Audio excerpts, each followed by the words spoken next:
It's a good thing that a friend of mine's actually decided to give me and my whole family a haircut, even before we went back to the yellow phase in Lycoming County.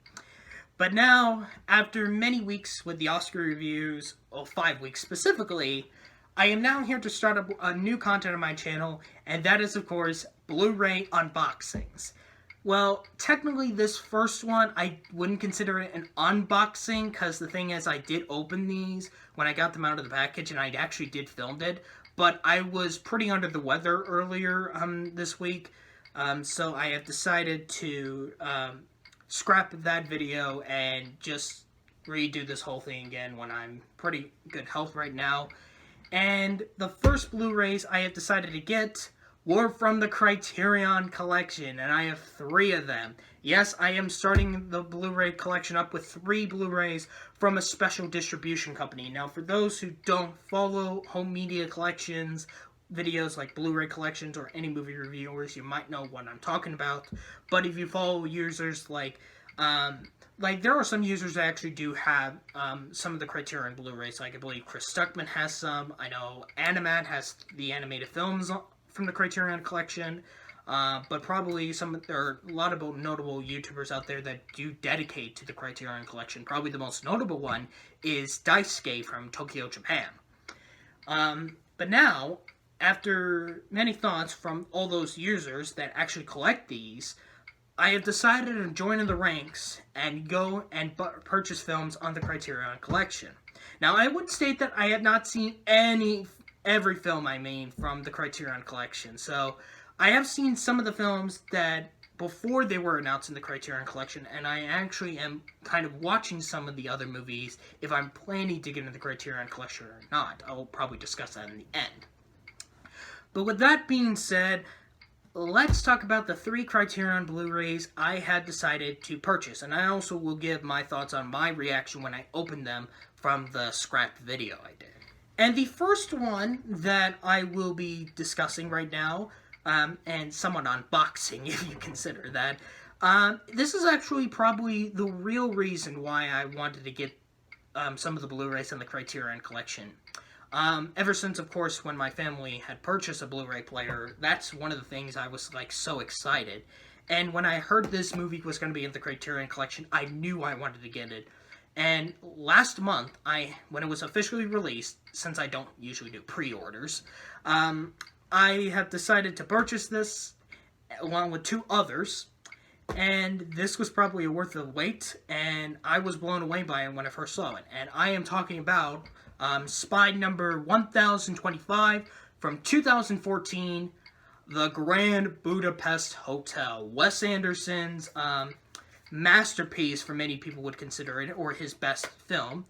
That is a dark black comedy murder mystery movie, all told this in an interesting story premise, because it starts up with an author, and then when he was publishing the book, since it's kind of complicated, but you'll understand the movie, and then it goes to him as a young man in this famous hotel with the owner of the Grand Budapest Hotel, who's kind of interviewing him and telling the author his story of how he became a lobby boy to become the owner throughout this murder mystery.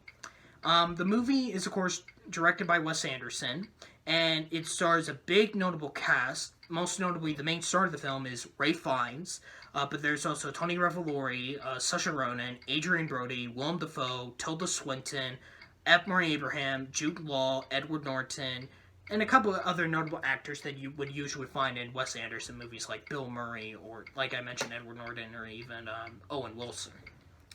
Now, and very interesting enough, I had watched this for my first ever Oscar Best Picture Movie Marathon for the movies of 2014. And when I first saw this movie, I was just blown away how funny it was and amazing it was. It is probably one of the best murder mystery movies. Probably, maybe, I think, the best one I've seen in the decade over Knives Out. So, It was kind of a big surprise to me, and this was my first Wes Anderson movie, so I was pretty lucky I decided to start up with his most popular film, because this movie was nominated for 10 Academy Awards, even though I already said I'm kind of ending with movie award season, but I'm going through movies of the 2010 decade, so what can I say? Which, of course, was nominated for Best Picture, and it won 4 for Best Costume Design, Best Makeup and Hairstyling, Best Production Design, and Best Original Score, which not also marked Alexandre Desplat's first Oscar win, but he also lost to himself because he was also nominated the same year for The Imitation Game. So when I was planning the Blu-ray collection, when I heard this, like I said, I just knew I wanted to get this. And years later, after revisiting this movie, like in the before it was announced on the Criterion Collection, I think this was, like, when I first did my marathon, it was like my number 2, right under Whiplash. But then years later, I have grown more to this film over Whiplash. But keep in mind, I have only had watched Whiplash once, and I did loved it. I just think I need to rewatch it again if I really do love it, because I love La La Land and First Man, so I need to rewatch Damien Chazelle's first film if I do still have a passion for it, like his films after Whiplash. So, when I saw this on the Criterion Collection, when I first realized when I opened all these 3 Blu-rays, I was surprised they were actually kind of pretty small. They're actually the same size as Blu-rays, because it kind of fits almost like the same size as, like, if I could put my hand like this, like, you could see, like, it's in the same size as my hand almost. But that's what average Blu-rays are. So, the first thing is of course, what Criterion does is the unique art covers. Like, and I know you probably can't see it because of the lighting, but, it does show, like, a special, like, painting.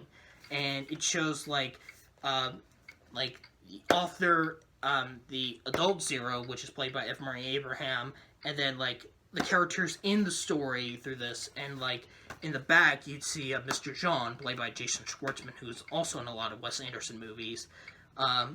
Basically, through, like, it's kind of like a story, but you get the idea if you have seen the movie.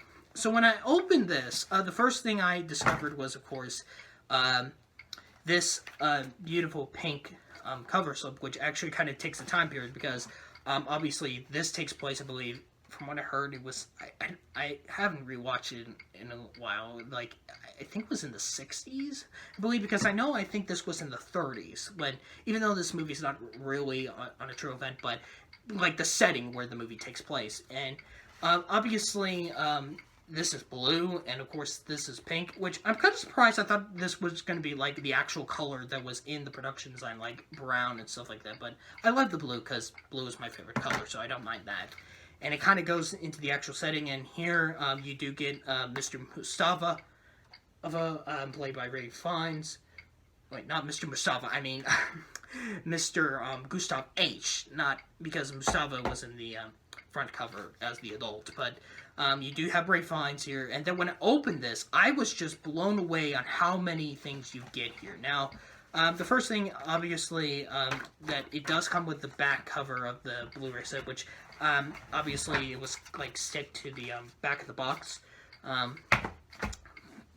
kind of dropped this, but it's kind of important, because when I opened this, I was just blown away on, like, how many things, because I heard you do get a booklet, let alone I would get 3 of these, like, outside of the Blu-ray case, and I was kind of blown away by this, like, what is this, like, Christmas or something like that? But, the first thing I looked was this romantic poetry, and I really thought it was going to be something, I believe it was the gift that, Zero gave to Agatha, in the merry-go-round she was in, but when I opened this, it's just, like, this big, like, as you can see, it goes into, like, somewhat of a poster almost, but, like, it goes to, like, so many of the recreations of the papers and props of the entire movie. Like, you do get, like, from the beginning all the way to the end, like, the key important things,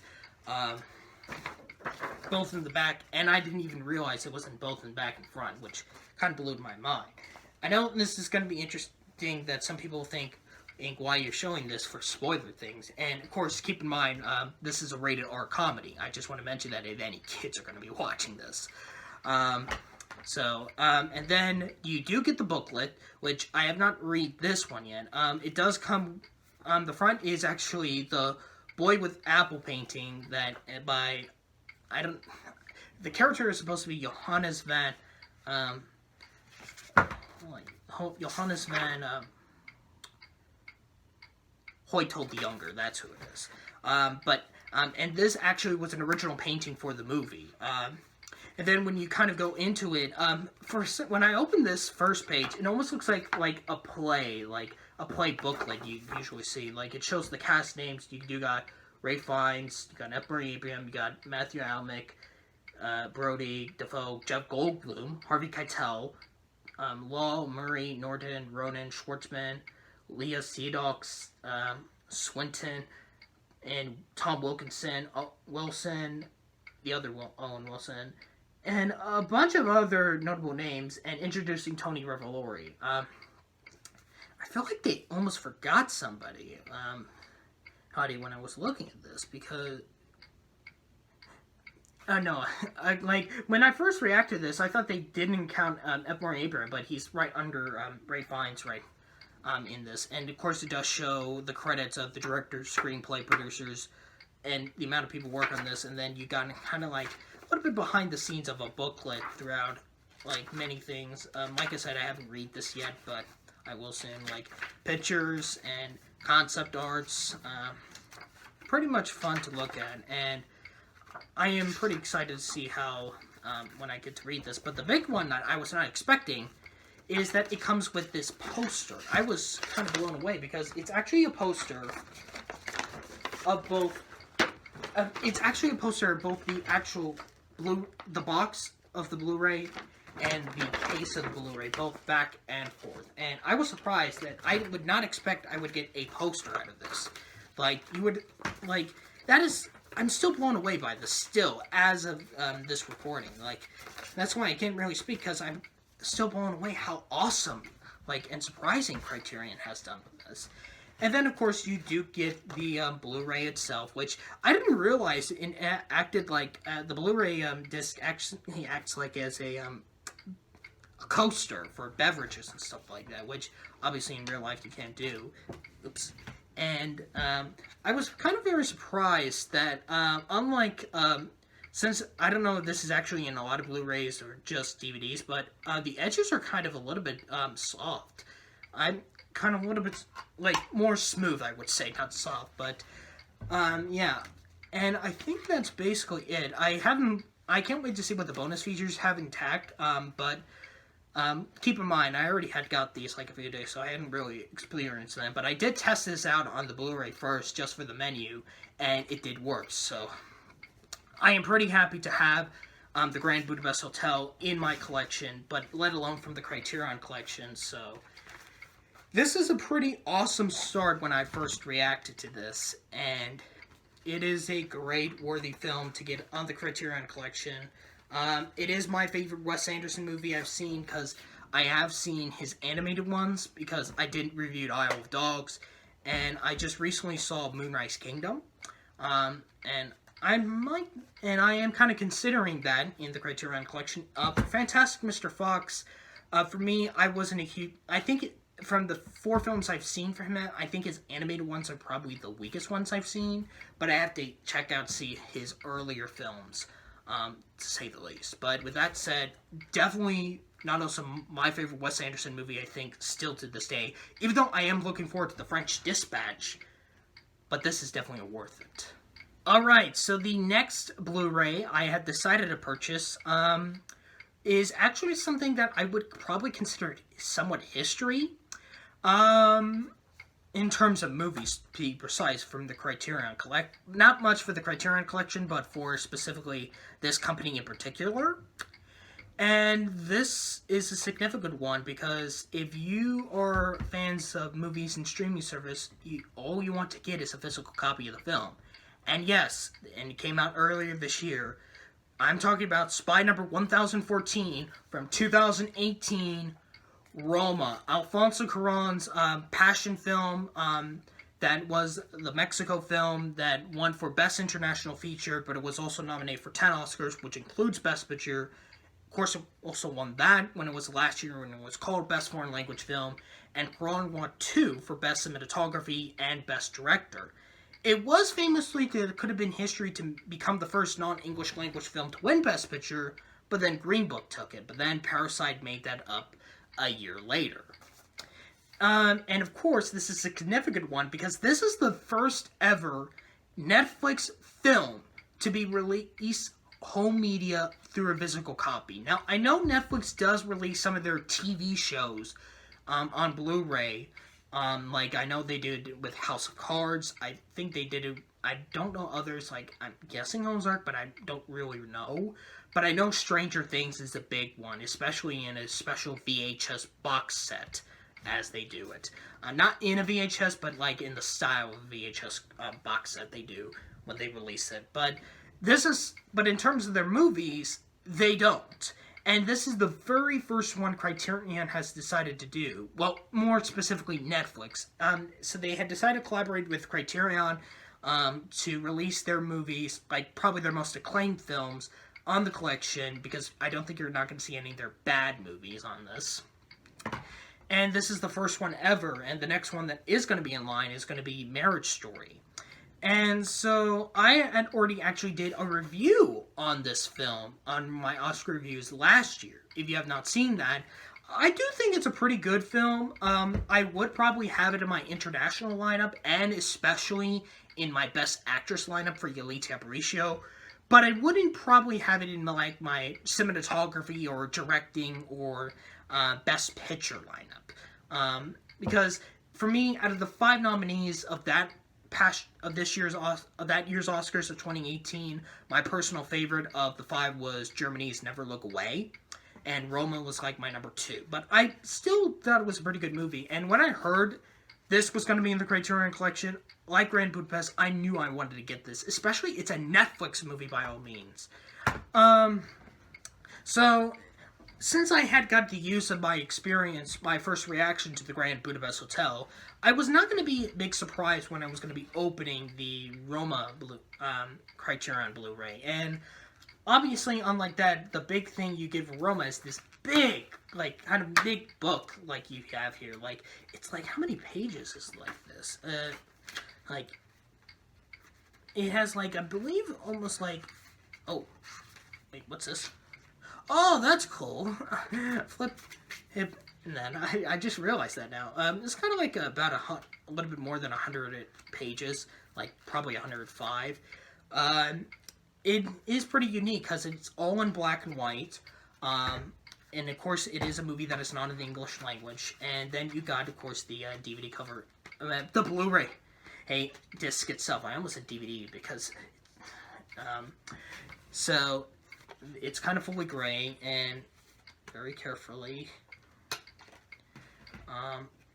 pretty unique. And I just am still blown away. Still, like, keep in mind, I believe this is only like my 5th day with these. Like, I'm recording this on a Friday before Memorial Day, so. It is very shocking that I got this still, and I'm just still blown away by it. Like, I was even blown they actually have details inside the box.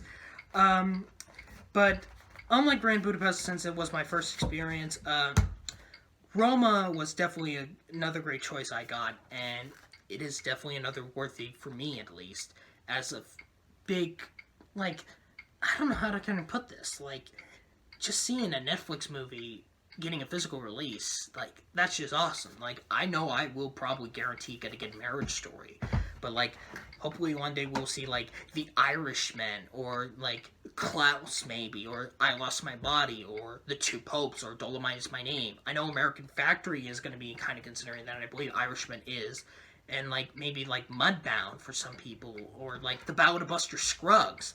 Like, there are so many Netflix movies, probably acclaimed ones that would guarantee will be in the collection. Like, you're not going to see, like, the bad ones, but you're going to see, like, some of the acclaimed ones. And with this, we come into our final Criterion Blu-ray that I have got for this first Blu-ray collection unboxing video, as I said.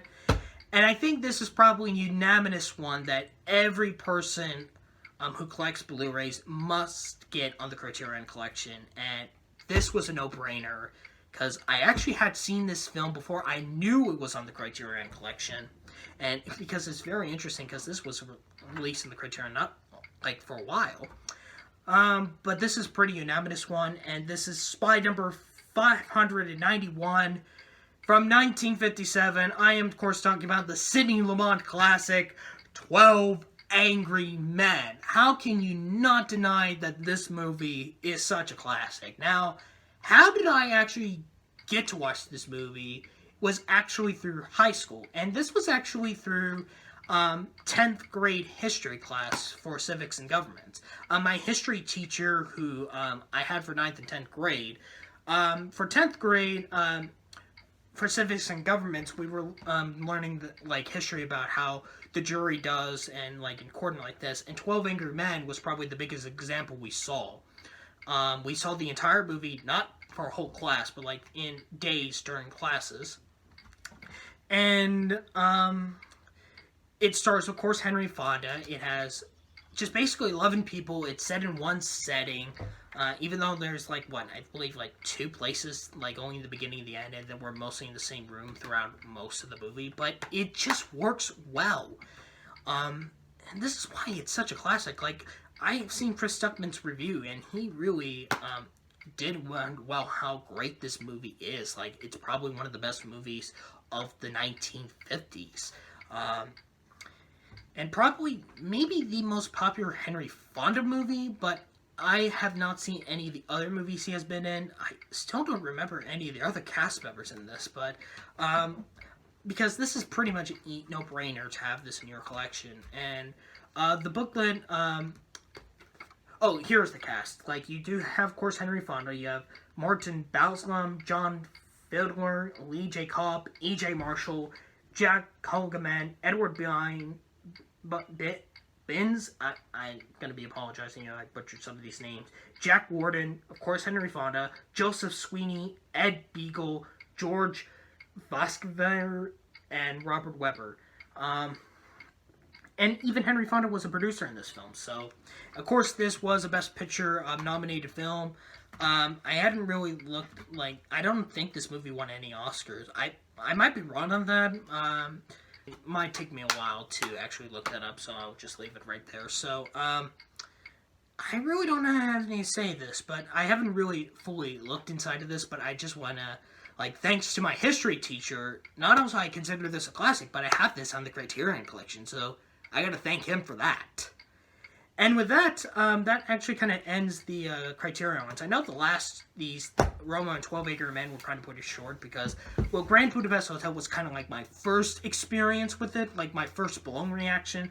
So after I got to that, and then when I got to the next 2, I kind of got used to it.